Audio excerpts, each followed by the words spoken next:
buenos días a todos. Nos encontramos aquí en la sede de Berenberg Madrid. Tengo a mi lado, bueno, yo soy María Fernández, soy asociada del grupo de IP de Berenberg Madrid. Y tengo a mi derecha a Fernando López de Castilla, socio fundador de GNF Worldwide y autor del libro La Biblia de las franquicias, experto en franquicias, por supuesto. Y a mi izquierda tengo a Mariano Santos, es socio del área de IP de la oficina aquí de Berenberg Madrid, experto en IP, ambos con una trayectoria profesional enorme en el tiempo, dilatada en el tiempo y muy profunda. Y entre todos vamos a abordar el tema de las franquicias de IP. Es decir, cómo la propiedad intelectual, la propiedad industrial tiene su puesto dentro del franquiciado a nivel mundial. Bueno, vamos a moderar esta mesa redonda haciendo una serie de preguntas y estableciendo los parámetros y estableciendo la estrategia que franquiciados deben tomar en torno a la propiedad intelectual que se genera en su negocio. Y sin más, encantado, María. Muchas gracias. Encantado. Adelante. María. Bueno, Fernando, si quieres empezar con alguna pregunta o comienzo yo. No, por favor, adelante. Vale, hago esta primera pregunta en general y sentiros libres de participar como queráis. Empezando con los principales desafíos de las empresas al gestionar la propiedad intelectual en el contexto de las franquicias. Arranco yo, por ejemplo. Yo creo que lo principal, desde luego, y uno de los dos principales que tiene cualquier franquicia es la diferenciación en su segmento de mercado. En realidad, qué es lo que aporta valor a esa franquicia y qué es en realidad lo que el franquiciado, por qué muestra interés un franquiciado en tener un negocio concreto ya puesto en marcha, puesto en vigor, en el que se supone que tiene todos sus derechos de propiedad industrial en orden, con el fin final y principal de adquirir un negocio. En realidad, no, a mí la posición de franquiciante y franquiciado, que luego Fernando ahí también puedes decir tú un poco tu visión, ¿no? Yo creo que siempre uno de los mayores desafíos es que tienen que trabajar conjuntamente. Yo creo que es lo principal. Hay que generar confianza en la posición del franquiciante con el franquiciado y viceversa. ¿Por qué? Porque en realidad uno de los principales activos que tiene la franquicia son sus derechos de IP, ya sean sus marcas, sus patentes, sus diseños, su know-how, sus trade secrets, que son lo que se va a compartir en realidad con el franquiciado para que ese negocio funcione y siga en marcha y siga en funcionamiento. De ahí que sean ambas partes las que tienen que ayudar en realidad ayudar casi más que ayudar, colaborar. Colaborar. Sí. Exacto. Yo creo que es en realidad el key. Cuando hablamos de marcas, por ejemplo, yo creo que ahí queda bastante patente, ¿no? En el sentido que la palabra patente aquí sea todo derecho, pero sí. Son ellos los que tienen que ayudar a que esa marca se pueda defender ante una posible tema de infracción o porque están viendo que hay otro operador en el mercado que se está aprovechando en un momento determinado de la reputación de esa marca porque está utilizando una marca muy similar o parecida, etc. De ahí que para mí el mayor desafío, aparte de lo que son la protección de los derechos de IP, es desde luego la generación de confianza entre franquiciado y franquiciado. A ver, por mi parte, yo creo que el reto principal, por lo menos el reto al que nosotros nos enfrentamos a nivel casi global, y en España y en Europa sin duda alguna, es hacerle entender primero a los emprendedores o a los empresarios, a los founders y business owners, de que ni la propiedad intelectual ni la franquicia es tan obvia, ¿no? Pasa mucho que, a ver, ven mucha televisión, escuchan mucho del tema, pueden tener consultas, en fin, esporádicas, y nos pasa mucho. Yo siempre digo, if you pay peanuts, you get monkeys. Busca la mejor ayuda profesional que puedas pagar. No tienes que buscar al mejor, busca el mejor que tu presupuesto y tu bolsillo puede afrontar. Porque ni el franchising es tan obvio como parece, ni el IP es tan obvio como parece. Y cuando recién creo muchos empiezan a hacerlo por su cuenta porque piensan que se ahorran dinero o se ahorran tiempo o sabe Dios qué. Creo que en el tiempo se empiezan a dar cuenta que efectivamente no era tan obvio, pero hay un punto en donde ya no hay un U-turn, ya no hay la posibilidad de volver. Entonces, para mí creo que el reto más importante es evangelizar al mercado, y pasa, como le decía, en todo el mundo, pero creo que en Europa y en España en particular pasa mucho, es hacer entender a nuestros clientes, al mercado en general, de que esto no es tan obvio como parece, ni tan fácil como parece. Dicho eso, desde el punto de vista del franchising, en efecto, pasa también que algunos founders dicen, ¿no? Yo tengo mi marca registrada, ya tengo mi franquicia. A ver, no. Un sistema de franquicia sin el IP no es nada. No, la marca realmente es el pilar. Flagship, es el pilar. Realmente estás vendiendo, cuando un franquiciador aborda la franquicia, al final lo que está vendiendo es esa marca personal, esa marca de empresa, que realmente es la que se va a exportar con esas franquicias. O sea, un sistema de franquicia es mucho más que una marca, pero sin la marca no es nada. Eso para empezar. Entonces, definitivamente, y es un tema que ahora vamos a hablarlo en conjunto, la estrategia de registro de marca, en este caso a nivel Europa, pues es un espacio fundamental del franchising y es algo que, repito, no es tan obvio. Entonces, creo que esta charla va a ser muy interesante para muchas personas. Lo es, y ya no solo de vista por parte del franquiciado, pero también para el franquiciador, que esta charla pueda servir, ya que al final, cómo se protege la marca a largo, cómo, digamos, esa marca va adquiriendo ese goodwill en el tiempo, es lo que afecta directamente al franquiciador. Entonces, es en el mejor interés del franquiciador que esa estrategia de marca se lleve a cabo con éxito por parte de los franquiciados. Realmente son, yo creo, los intereses de las dos partes lo que están aquí. Yo creo que además, ya metiéndonos un poco en faena, ¿no?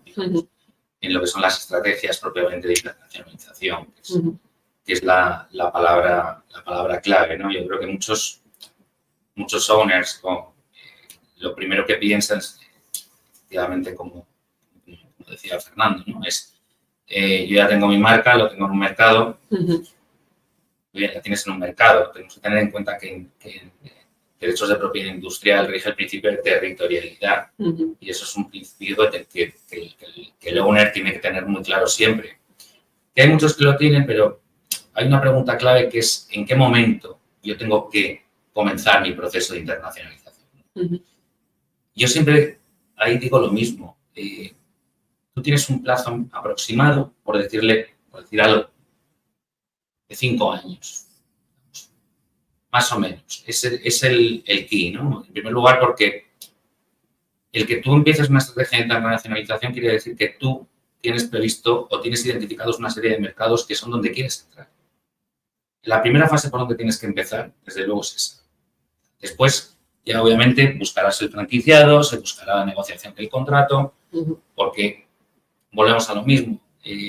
Los master franchise, por ejemplo. Los master siempre hay que hacer adaptaciones en un momento determinado. O sea, aunque estemos dentro del mismo espacio, por ejemplo, como Europa, el espacio económico europeo, en el que, por ejemplo, en el tema de marcas, pues tenemos a nuestro favor que podemos solicitar marcas europeas con efecto unitario en todos los países de la Unión, con lo cual es verdad que se facilitan mucho las cosas, pero pero en muchas ocasiones no es la mejor estrategia solicitar una marca europea. La marca europea está fantásticamente bien, es rápida, es ágil, pero también tienes el inconveniente de que estás no compitiendo, pero son todos los países de la UE con sus marcas nacionales ante las cuales se va a enfrentar en esa solicitud europea.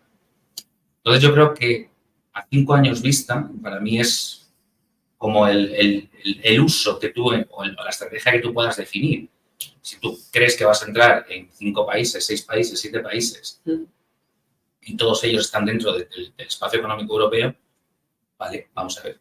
Lo montamos, vemos, igual que en muchas ocasiones nos ocurre, sobre todo a nosotros, ¿no? Que en este caso el franquiciador decide, oye, mira, he estado en una feria y he llegado casi a un acuerdo, o ya casi lo tengo con un posible negocio en Malta, Croacia, Vale, bien. Vamos, a ver, ¿dónde tienes marca? ¿Dónde la vamos quieres? a empezar a hacer ese primer time frame, ¿no? Y vamos a ver qué tiempos manejas. No, esto va a ir lanzado. Digo, no va a ir lanzado. Vamos a empezar la negociación. Igual que en países árabes, que además creo que el último que visteis a una compañera nuestra, Melissa, ¿no? Que explicó todo el sistema, concretamente en Dubái, que tal vez sí en Saudi Arabia. Si hablamos de países complicados, posiblemente uno de ellos pueda ser este, en el que ya estamos hablando de otra serie de cosas. De hecho, por eso siempre lo decimos, lo principal es tener claro dónde estoy y hacia dónde voy. Hacer un time frame de 5 años y empezar con esas solicitudes. No tenemos por qué mantener todo durante mucho tiempo ni por vida. Una marca concedida, tenemos 10 años. Si pasados 10 años no entro en ese mercado, obviamente sé que está en riesgo mi marca ahí. Pero bueno, pues vamos a inventariar, vamos a identificar, vamos a gestionar, vamos a vigilar, que yo creo que es lo principal. Vigilar la marca en cada uno de los mercados de destino donde quiero entrar. Y aquí María, por ejemplo, tiene mucha experiencia en este tema, sobre todo con el tema de las pruebas de uso. Sí. Sí, la verdad es que uno de los mayores errores yo creo que puede cometer cualquier titular de marca o cualquier, en este caso, en el contexto de una franquicia, es pensar que la marca es un ente estático, ¿vale? La marca realmente, es decir, esa aproximación que, como decías tú, es simplista en su aspecto, que dice, bueno, yo registro la marca y ya está, no tengo nada más que hacer, ya está, todo hecho, no hay nada más. No, realmente la marca evoluciona en muchos aspectos, evoluciona tanto en su forma, tanto en su campo de aplicación, como tanto en lo que llamamos el goodwill, esa identidad de marca que se genera, esa reputación.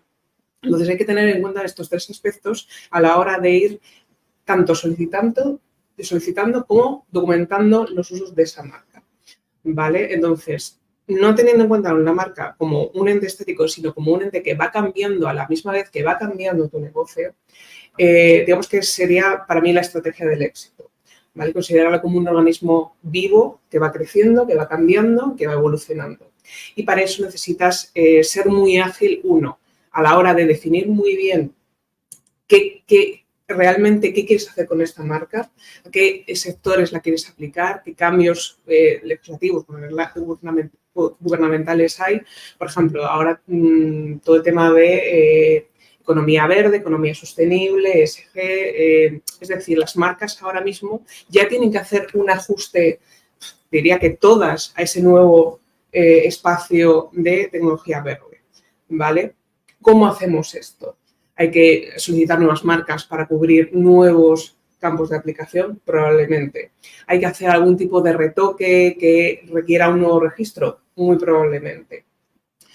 Donde también vemos que la marca es un organismo en sí mismo, aunque va cambiando y variando en el tema de la reputación. Es decir, yo registro la marca, pero cómo la use, para qué la use, eso al final influye en la reputación que esa marca genera, ¿vale? Y yo quiero estar muy al día de cómo se usa, para qué, cómo de bien el franquiciado expone la marca, en qué canales, de manera que esa reputación no solo se mantenga, sino que crezca y no se haga ningún uso que realmente perjudique.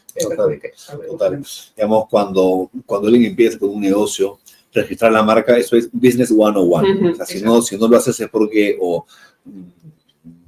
de repente faltaste ese día a la clase en la universidad o al colegio, porque eso es sentido común 101.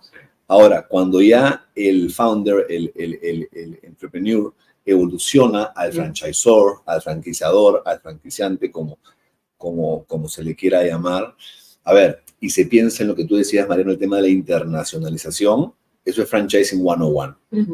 Ahora, también nos pasa mucho con el tema de la internacionalización, que también suena más obvio de lo que es. Mucha película y en la vida real, a ver, no es un proceso fácil, no es un proceso rápido, no es un proceso barato. Quien diga que es fácil, barato y rápido, o nunca lo ha hecho o te está vendiendo humo. Totalmente. Entonces, creo que nuestra responsabilidad como líderes en el sector es simplemente, ojalá, evitar que la gente cometa errores, que el grande lo tapa con dinero, pero el chiquito lo tapa con tierra. Sí.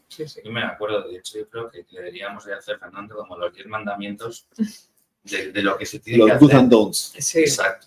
Porque es verdad que muchas veces nos encontramos ante... Es difícil muchas veces explicar el por qué no puedes entrar en un mercado simplemente por ese tema. No puedes entrar porque no tienes marca. Porque no la vas a tener, porque hay otra marca similar desde hace millones de tiempo o incluso idénticas en un momento determinado, en el que, a ver, dependiendo de la jurisdicción, algo se podrá hacer, pues a lo mejor hay que analizarlo caso por caso.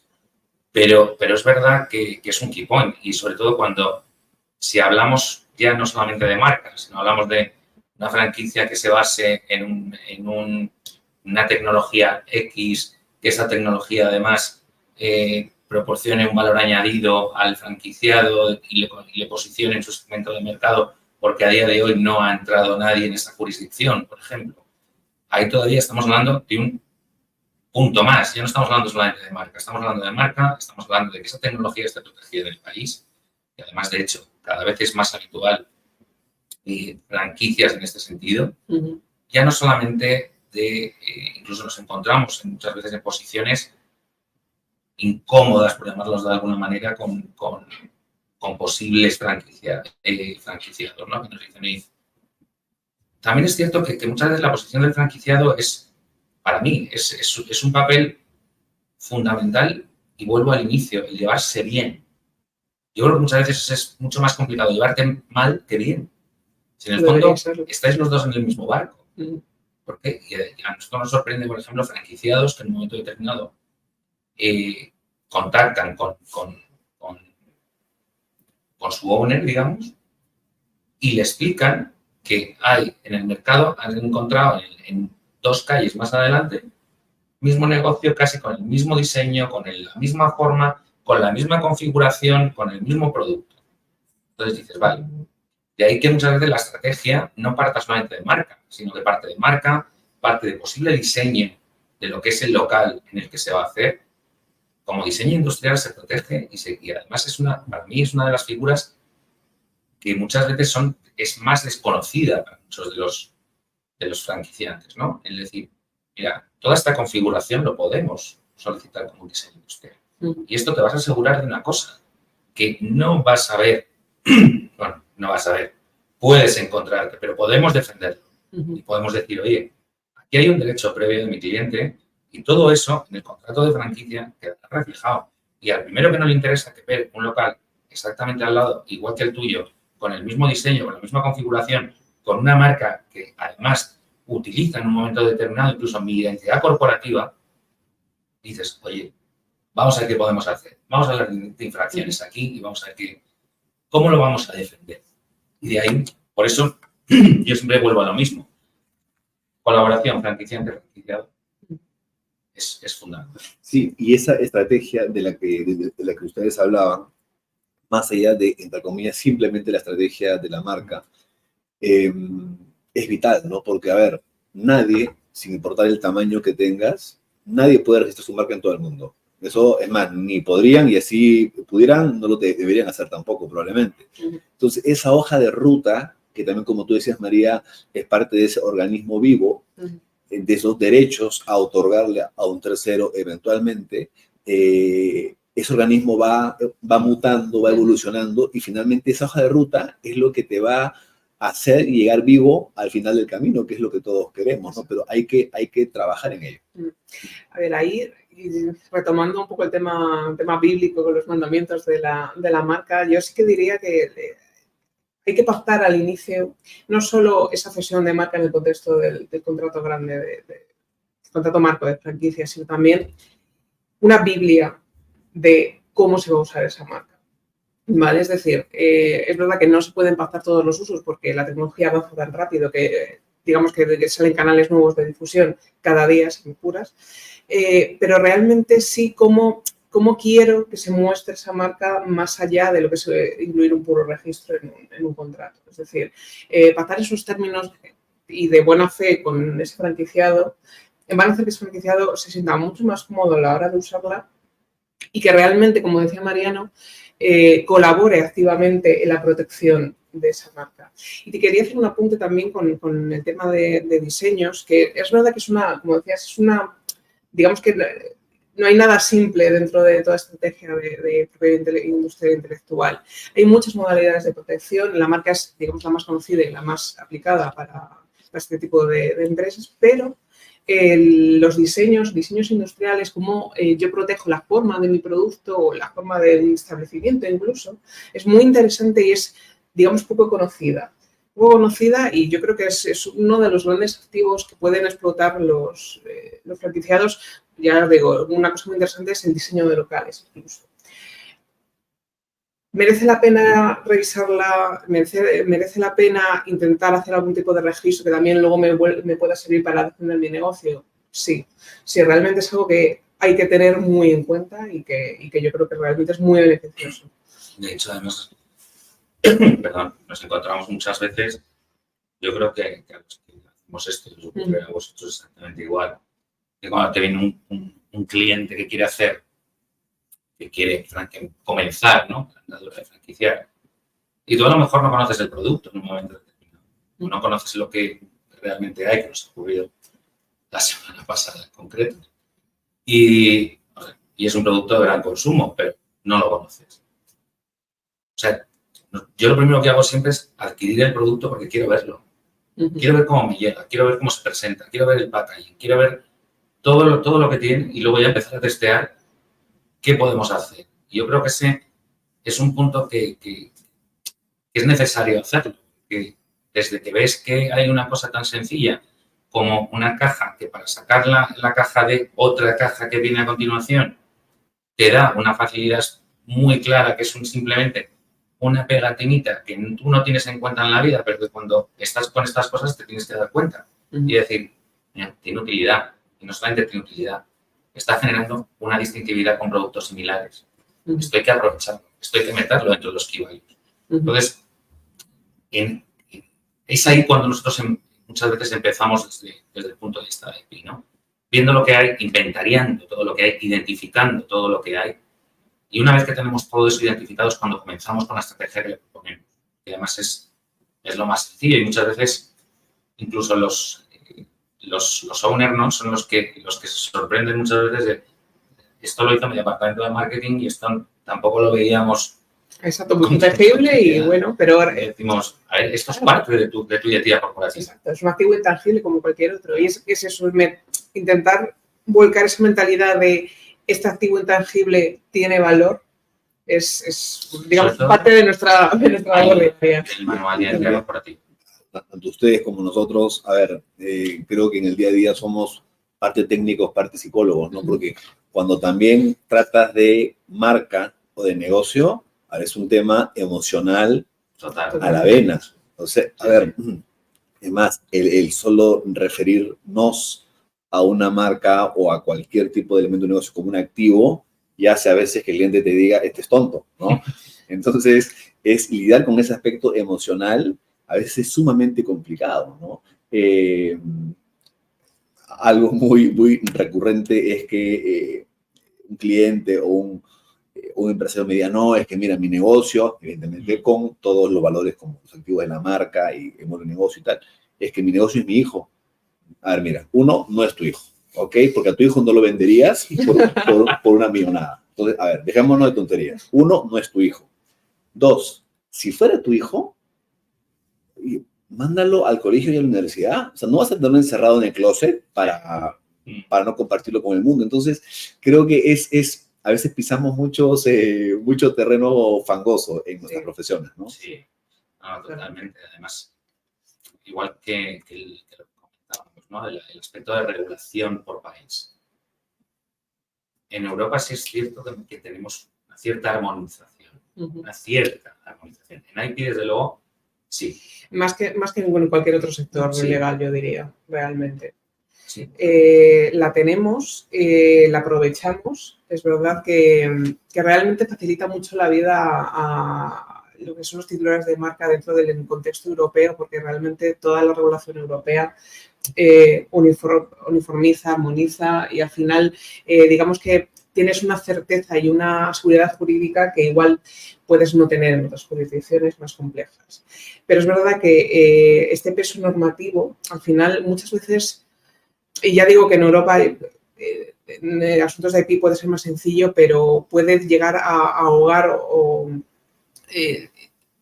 ahogar a estos titulares porque realmente es muy complicado aunar no ya solo la regulación de PI, sino todo el tema regulatorio, por ejemplo, en productos sanitarios o en productos, no digo ya sanitarios, que todos entendemos que puede tener una regulación más estricta, pero ya simplemente en el sector cosmético, en el cual te enfrentas a no solo la protección de PI, sino la protección como, por ejemplo, un recurso de registro sanitario cosmético en un país concreto en el cual va a diferir mucho la legislación con respecto, por ejemplo, a Europa. Vale, eso realmente es otro de los problemas y uno de los grandes quebraderos de cabeza para los titulares y que realmente, bueno, podemos abordar, pues como tú bien decías, cogiendo siempre, no pagando peanuts, pero siempre delegando y siempre intentando que te asesore la persona más indicada para conocer todo ese tramado legal. Un tema muy importante que tú comentabas, Mariano, es cuándo, ¿no? Claro, a ver, cuando hay que hacerlo, creo que yo siempre digo, no siempre podemos decir qué hacer, pero casi siempre podemos decir qué no hacer, que eso es a veces hasta más importante, pero el tema es cuándo, ¿no? Y lo comentábamos justamente en el evento que comentabas con Melissa y con Lourdes. A nosotros jamás nos ha pasado que un cliente, digamos, que un potencial cliente llega o un cliente llegue y diga, mira, estamos listos, queremos hacerlo todo, es el momento perfecto para crecer. Tengo recursos apropiados, tengo el tiempo para hacerlo. Jamás. Nada. Entonces, el cuándo es muy importante y cuando se trata de propiedad intelectual, por ejemplo, hace una semana o dos un cliente de Londres, muy buena gente, por cierto, me pregunta, Fernando, dado que España es un mercado target en nuestro roadmap, ¿debería ya registrar la marca o esperamos mejor a que haya algún interesado en la franquicia?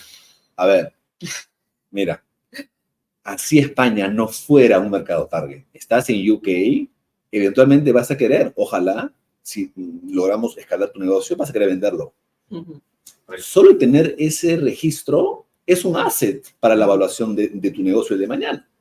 Sí, realmente es que es mucho más fácil y aplicado en muchos aspectos ir de más a menos que de menos a más. De menos a más y más con la legislación que tenemos, muchas veces es complicadísimo, ya sea por tiempos, ya sea porque un competidor sale y no lo tenías en cuenta. Entonces, es verdad que muchas veces, y me perdonen todos los juristas que están hablando y gritando por el tema del uso de marca, es mejor ir de más a menos, es decir, hacer unos registros, aunque sea en su momento iniciales, y ver si realmente la marca despega o no despega, evoluciona o no evoluciona, y ya en su momento ver qué se hace con esa marca, con esos usos. Pero, como bien decías, es eso, al final, esperar a que algo pase y entonces solicitar, pues claro, es una receta para el desastre. Cuando esperas, solamente lo que pasa es lo malo. Exacto, claro. Y que además, muchas veces también a nosotros nos pone el siguiente, que hacemos el diseño, ¿no?, de una estrategia de internacionalización de marca. O no solamente de marca, o de diseño, porque para mí, marca y diseño, yo soy muy fan de los diseños. Entonces tengo ahí un problema con el marca y diseño porque me gusta siempre, si se puede hacerlo combinado porque tiene todo el sentido del mundo y es un added value enorme para una franquicia. Yo ahí siempre, o muchas veces nos encontramos que cuando presentamos la estrategia nos dicen, bueno, esto es un gasto importante. No, vamos a ver, esto no es un gasto importante. Esto es una inversión que tú estás haciendo y que estás generando un posible valor en tu franquicia en un momento determinado. Y estamos hablando muchas veces de que hablan, cuando para mí, desde el punto de vista nuestro, hablar de los costes que nosotros hablamos a la hora de una estrategia de internacionalización son peanuts, absolutamente peanuts. Estoy convencido, vamos, es que me parece muchas veces hasta ridículo, ¿no? Y hasta te enfadas un poco con él, que le dices, o sea, si estás viendo que tu marca, lo que es solicitarla a nivel internacional, utilizando ya lo que utilicemos, el sistema de marca internacional, el sistema de Madrid, o una marca europea, o aprovechando las prioridades que también las aprovechamos muchas veces, si lo estás viendo como gasto, tienes un problema con tu franquicia. Pero no lo puedes ver así. Si es tu added value, es tu asset. Es tu principal activo. Si tú lo ves así, o sea, cuando estamos viéndolo de esta manera y estamos más ilusionados casi nosotros haciendo la estrategia que el propio CEO, dices, es extraño, no suele ocurrir habitualmente. Esto, la verdad, sino todo lo contrario, que les guste la idea que les planteas, porque al final todo eso va luego a ese manual de identidad corporativa que es el que va a tener que usar el franquiciado, que ahí es otro tema que nosotros insistimos mucho. Los registros son estos, la identidad corporativa tiene que ser esta. Una marca se usa conforme al registro. Si se producen variaciones sustanciales en ese logo, tenemos que volver a hacer otra solicitud. Entonces, siempre somos muy de participar en esa parte también del manual de identidad corporativa, fijando todos estos puntos, igual que los diseños. La configuración es esta. Tu mostrador es tan distintivo, lo hemos solicitado como diseño en un momento determinado por esta razón. En tu franquicia tiene que aparecer ese mismo mostrador con ese mismo color. No me vale el color diferente, quiero este color. Porque es parte de tu manual de identidad corporativa, es parte de tu marca y es parte de tu added value. Si no lo haces así, mal vamos. Entonces, a nosotros siempre nos gusta decir que vamos en equipo con ellos. Y además, de hecho, nuestros clientes así lo ven, por lo menos con los nuestros. De hecho, es que somos parte del equipo de ellos porque si no es imposible también. Pero, vamos, volvemos al hilo de lo que tú decías al principio, evangelizar. Yo creo que al final nosotros evangelizamos, pero también nosotros aprendemos mucho del cliente. O sea, yo aprendo muchísimo de cada cliente. Aprendo muchísimo de cada jurisdicción donde quiere entrar el cliente. Y hay muchas veces que hasta tú mismo dices, afortunadamente nosotros en el despacho, teniendo todas las oficinas que tenemos a nivel mundial, que estamos hablando de muchas jurisdicciones, todo, Asia, Arab countries, Europa, Australia, Singapur. Pues al final, el trabajar en equipo con nuestros propios equipos y con nuestra gente genera también en ti una seguridad muy grande cuando estás hablando con el cliente. Y es importante ese trabajo, Mariano, que tú decías en equipo, tanto en el aspecto técnico, que es lo más tangible y lo más obvio, y es por lo que cobramos finalmente, pero también está ese otro aspecto, no sé si llamarlo otra vez emocional, pero a ver, todo creador de un negocio cree que su negocio es único, ¿no? Que tuvo una inspiración divina, se le apareció la Virgen María, pues no, y se incubó algo fantástico que jamás se ha visto.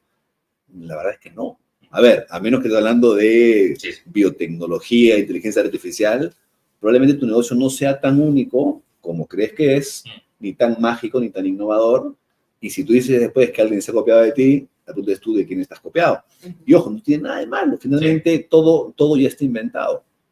Pero cuando piensas en un cross-border scaling, en un proceso de internacionalización, ahí ya no se trata de que seas el guapo del barrio, ¿no? Un ratito. Ya estás entrando a ligas mayores, te estás enfrentando a cadenas que de repente ni sabes que existían. Entonces, claro, y creo que la gran pregunta para la audiencia de esta mañana es, siendo pequeñito, siendo grande, da igual, siendo el King Kong en tu barrio, o en tu ciudad, o en tu comunidad, o en tu país, ¿cómo concibes esa estrategia entrando a un Singapur, a un KSA, a México, da igual? ¿Cómo concibes una estrategia en terrenos que de repente, pues, ni siquiera te imaginas, ¿no? Creo que ahí ya no solamente es el conocimiento del mercado, es el conocimiento de todo. O sea, porque tampoco sabes incluso las barreras de entrada que puedas tener en un momento determinado. Y ahí es ponerse en manos pues, de especialistas, como en este caso vosotros, que es que es que es necesario. O sea, igual que muchas veces siempre pensamos en la estrategia del IN, pero no pensamos en el LAUD. Es decir, incluso hemos entrado en un mercado, nos ha ido bien, pero oye, de repente, esto es como un matrimonio, se rompe muchas veces y no sabes tampoco por qué. O bueno, sí, hay una razón específica por la cual se rompe ese matrimonio, ¿no? Pero lo mismo te pasa en un momento determinado en un mercado, con un franquiciado, con el que no va bien. No es lo mismo rescindir un contrato de franquicia en España que rescindir un contrato de franquicia en Estados Unidos, y todo esa... O en Francia o en China. Exacto. Es que no es igual. Ni son iguales, ni vas a tener la misma facilidad de salida, ni al final estamos en lo mismo. ¿Qué negociamos en aquel primer momento? ¿Cuáles eran los riesgos que tú asumías, en los cuales muchas veces se te avisó de los posibles riesgos de salida que ibas a tener en el caso de que no fuese bien? Porque yo creo que al final tienes que evaluarlo todo. O sea, no solamente es el proceso del... Son ambos procesos, es el INA y el out. Entonces, es ahí donde también vosotros, como nosotros, tenemos que explicar. Total. Y no solo, digamos, cuando una marca o una empresa busca un mecanismo asociativo para ingresar a un mercado nuevo, ¿no? Algo que nos pasa mucho también, por ejemplo, es cuando una compañía tiene ciertos recursos y dice, no, mira, la primera tienda, el primer restaurante, la primera unidad en tal mercado la voy a hacer con recurso propio. Uno, porque puedo. Dos, porque no necesito. Ahora, en papel o en el PowerPoint de la empresa, eso puede sonar muy bonito. Pero, por ejemplo, nos pasó hace unos pocos meses un cliente muy importante en Francia. Quería entrar justamente a Reino Unido. Empezó con una tienda corporativa, todo bajo control, digamos, no requirió mucha ayuda porque era, pues, equipo de ellos mismos y tal. Fue un desastre. Entonces, no solo es el tema de cuánto dinero pierdes o cuánto se dejaste el equipo interno, sino también cómo, con tus mismos recursos, si no logras que esa unidad sea un escaparate de éxito, sino todo lo contrario, ese mercado te pone en la cruz. O sea, después no hay nada que podamos hacer. Nosotros hacemos franquicias, no hacemos magia. Yo creo que además no solamente es el mercado el que te o sea, no solamente vas a tener problema en ese mercado, sino que repercute tal cual en el valor propiamente de la marca. Totalmente, porque ese proof of concept se pierde un poquito, ¿no? Vamos, espera lo mejor, pero prepárate para lo peor, realmente. Sería un poco el bottom line de esta conversación y yo creo que nuestro trabajo al final, sí que una gran parte es también manejar y gestionar las expectativas también de nuestros clientes y cómo ayudarles a navegar un panorama legal cambiante y también muy cambiante, como decíais antes, entre jurisdicciones, que es lo más importante, porque ahí es verdad que se generan muchas expectativas respecto a pues, Europa, tengo esta marca, tengo este derecho, lo puedo gestionar, pero llego a la India, por ejemplo, y me encuentro con un panorama completamente diferente.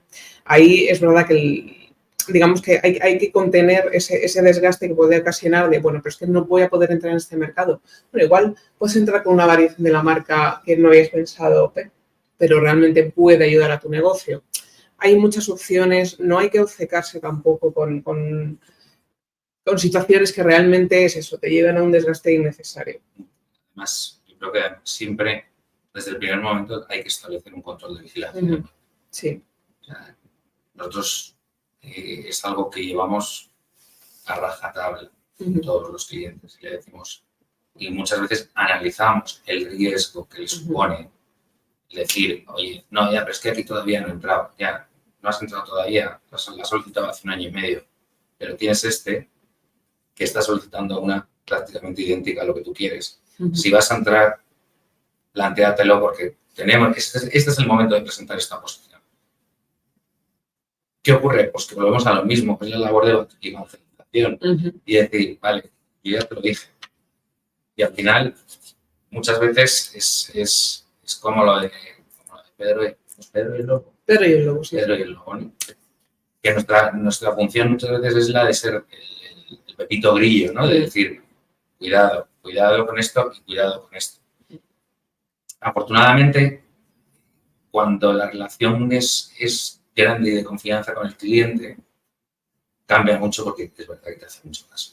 Nosotros, afortunadamente, los clientes que tenemos en franquicia, al final es lo que comentábamos al principio, es que nos sentimos parte de su equipo en todo, pero también ellos han hecho que nosotros nos sintamos parte del equipo confiando en nosotros y eso yo creo que ayuda mucho también, el tener gente detrás que esté pendiente de ti.